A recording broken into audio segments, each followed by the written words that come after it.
I'll be covering a little bit more of the Dawn of Masteries overview. Unfortunately, Les couldn't make it tonight. He's dealing with some like real life issues, so hopefully he'll be back sometime soon. No guarantees if and when he'll ever be back, so I'm kind of on my own for the rest of the series. Which for Zenith, I can cover that because I've played, I think all of these. But yeah, it'll definitely be challenging though. He's been the backbone of this community for at least a year now. Like, he was one of the very first people that joined. You know, I wish him the best, and I hope he comes back soon. But yeah, let's dive into some Zenith, I guess. I guess I should preface the mod a little bit. With the Zenith classes, they're a bit unique in the way that there's no gear support for them, but their skills are kind of overpowered to compensate for that, so you really don't need gear support for them. But there's also a lot of gear in Dawn of Masteries that will give you +1 to all skills, or there's some components that will give you +1 to a Zenith class. The other thing that is super unique about them, they're skills that are exclusive to combinations. So if you were to combine like Stalker and Outrider, you would get this special conversion skill here. Or if you combined Stalker with Elementalist, you would get this conversion. And there's also like special defensive skills as well. There's resist reduction skills. Special spells and things like that as well. Some toggled buffs. This is a default weapon pull skill, it looks like. So lots of good stuff here. I guess we'll just start with the first one here, which is Champion. Champion is your typical retaliation and shield build. It's going to be very tanky. Let's pull up the resistance chart here. Yep, it supports all of elemental skills as well as some Aether, Chaos, and a bit of physical damage, and that's all category B, so that's going to stack with everything, including its own type of category B. So that's super nice. Downside to it, I guess, is there's not a whole lot here for actual attacks. This is more of a supportive role. Like, there's some like melee things here and there, some summons, but most of this is going to be supportive. But yeah, mostly you're going to get Aether and Lightning here, I believe. I actually made, with this build, I paired it with Defense for a retaliation build. And my primary attack was Soiled Trousers, right? Objectively the best skill in the game, objectively. And, you know, a skill like that comes with, it's what is known as retaliation damage added to attack. We call it RATA, R-A-T-A. And yeah, basically all of your retaliation damage is added to your attack to whatever percentage that it allows. So if it's 50% retaliation damage added to your attack, then that's 50% of everything. You know, and if you're a melee build and you're a tank anyways, like, your enemies are taking that damage even more so. So really fun builds to play. Yeah, I'm gonna definitely put this under melee. I'll put it under lightning, Aether, Chaos, and physical. Because anybody can basically be a physical build with the right weapon, because most of them are. As you can tell, there's a ton of physical builds on the melee tab, as there should be.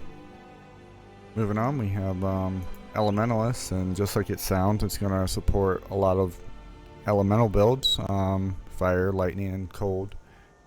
One thing that's really unique to this one is you can basically be invulnerable as long as you can keep your energy regeneration up. Now this starts off at 21% damage absorption, but I believe it goes as high as 36. This is the thing about this skill.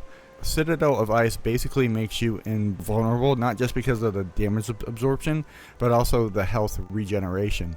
So basically, The catch-22 here is it costs 536 energy per second, which is a ton. There's room to kind of spec your build out where it's, you know, you won't have to use any physique. If you can get your energy regen up super high and you put all of your investment in that, you could probably have a full spirit build here, just to support this as your main defensive skill. But look, if I use this, I mean, my energy on this tune, because there's no gear on it, is going to be gone in a second. Well, probably 3. It goes that fast.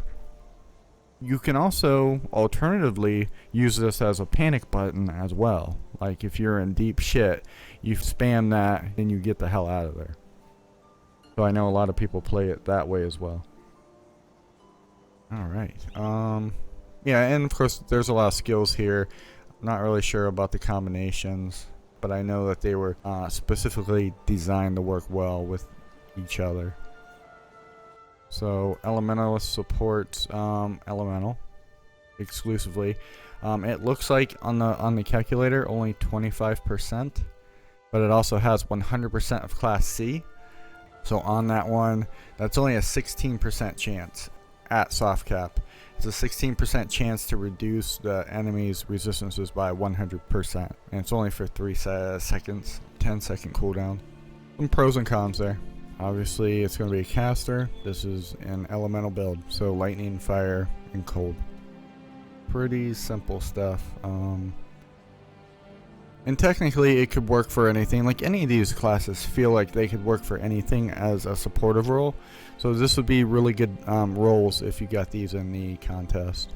The other thing with the Zenith class mod is some of the skills can be quite buggy. So anything that says that it's a barrier, like this ice wall, that's not gonna work. So do not try to invest points in them as if they're not even there. Next up, we have Necrotic, which is kind of your, you know, like your chaos build, some poison damage. It's going to support Aether, Chaos, Poison, and surprisingly Pierce. Yeah, Necrotic, there's not a whole lot here. There's some comets. Well, they're not comets. They kind of spawn from the ground, kind of like a rupture skill. But there's going to be tons of support, though, in terms of damage. Oh, and there's cooldown reduction on these things too, so that's super nice. Necrotic, caster, poison, Aether, Chaos. The only caster with Pierce. It's got a grenade too. It's also ranged, so I'll put it under Pierce for ranged as well. Outriders, a bit more of a ranged build, but with a catch you can use obviously one-handed range, two-handed range, but you can also use staffs. And the unique thing about staffs, because I forgot to mention them in the Titan Quest mod, because that's where they come from, is staffs are a two-handed projectile weapon with the chance to block, like a shield. But yeah, the unique thing about Outrider is you can use both a ranged and a shield. This has some shield support to it, so I think that's pretty neat. It's really inspiring me to make a staff build, because like I've never seen anybody make a staff build. Asylum did a ton of work to upgrade all of the effects on the staffs, but nobody uses them because there's not a ton of support. But with Outrider, you could probably pull something off with Outrider and most likely a Titan Quest class. But yeah, this would definitely be a ranged build. Let's check out the calculator here. Pretty much has a flat reduction of 15 to everything, and then a percentage reduction of 32 to everything as well. And the way that Class C works is the less resistance reduction you have, the more beneficial having this type is. There's a ton of neat skills here, like bombs, engine of war, plenty of defense like physical resistance, damage absorption, shield support. There's a barricade that doesn't work. There's going to be a ton of support both offensively and defensively, because again, the Zenith Mastery mod does not rely so heavily on gear support. So if you're looking to just experiment with a build or farm and not theory craft an entire endgame set, then this is the mod to start checking out. So yeah, this is definitely ranged, cold, vitality, and pierce. It's kind of like your necromancing ranger in a way, at least when it comes to the damage types. And it's got some good crowd control here too. Rift Stalker's pretty interesting. I like it a lot. It's got some interesting skills like warp, which is like a teleporting skill where you can just spam a teleport over and over to do different enemies and just slam the hell out of everything. It also has a very large resistance reduction skill up to I believe it's 115%. So that's definitely going to bring your enemy's resistances below 0 and into the negatives. It also puts enemies to sleep, which is one of the rarest forms of crowd control. The only downside to this is it's a 40-second cooldown at soft cap, so that kind of sucks. There's some good conversions here where you can convert all of your Aether into Chaos or vice versa. There's going to be tons of other support too. I paired this with Stalker, and it was really good. And this is the one that had the Rift Blades, which are pretty interesting. Here, I'll show you. I think they're just super cool. And that's the other thing I should point out is there's what are called Celestial powers on a lot of these skills, and you won't be able to see what they are until you unlock them. But once you do, you know, it'll give you the description. What these are like devotion procs, and this one has a 100% chance on attack, so you're gonna get this one with every single attack. So yeah, and now I have more. And I think this would be a fun build if you paired it with a hunting, because of the monster lore. It's just with the controller support, I didn't care for the blades. Rift Stalker, I'll put it under both ranged and melee here. Pierce, Aether, and Chaos. Pretty good stuff. Terror Knight. I have a guide for a Terror Knight build that's still relevant today because both Terror Knight and the Grim Dawn Necromancer have not been changed. This is basically a walking nightmare, as this build is a mostly two-handed melee build with a lot of weapon proc skills. It also supports a little bit of range. You're not going to get a ton of use out of it, but it does have some weapon proc skills for ranged, but mostly this will be for a two-handed build. It has a default weapon attack replacer, a buff that once soft cap will give you +1 to all skills, and a skill that'll make your damage modified, like your total damage after everything else has been applied. It'll increase your damage by 180%, which is massive. There's a pretty long recharge on this one though, of 45 seconds.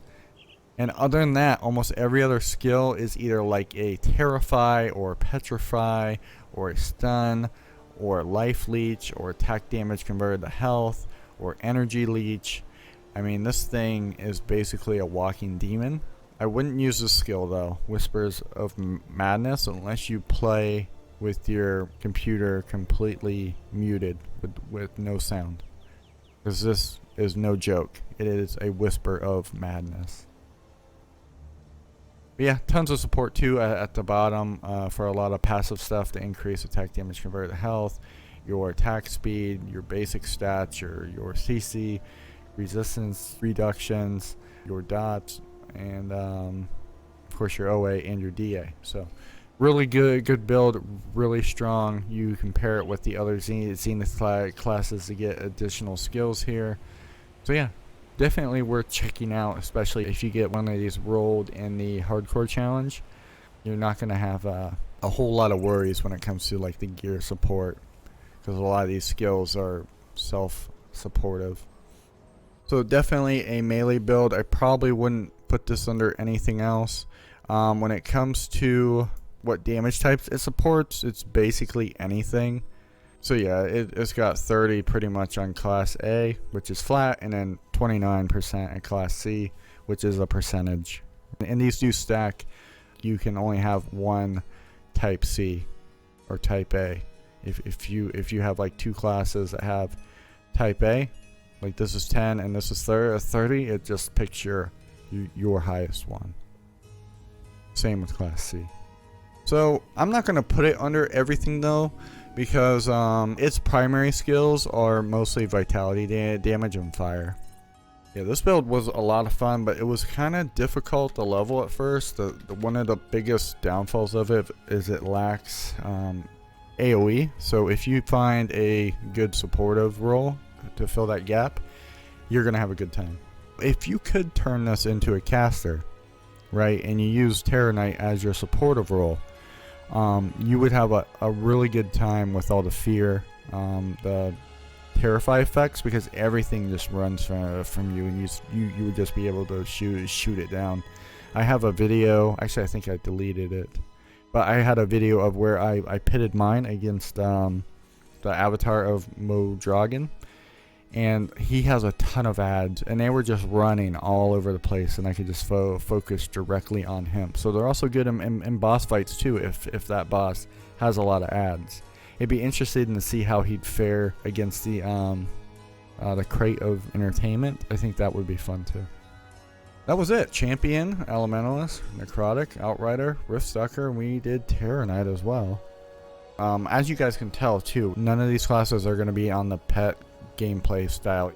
Sino, who created this mod, does not like pets.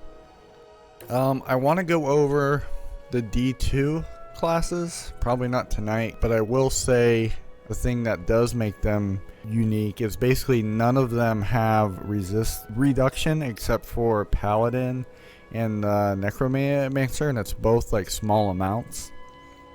So what they actually use is they have like a ton of flat damage instead, or they have a ton of main hand damage. So Diablo 2 mod is kind of the flip side of Zenith, where Zenith you don't have to worry about gear. Diablo 2 you don't have to worry about resistance reductions. So kind of some options there in terms of playstyle and how you want to set your build up. I appreciate you guys kind of coming out to watch. I gotta do a recording with some other friends here soon. We're covering The Boys season 2. We just talk about the plot, characters, and world building, and that's been a lot of fun. Yeah, until then, I'll catch you guys next time.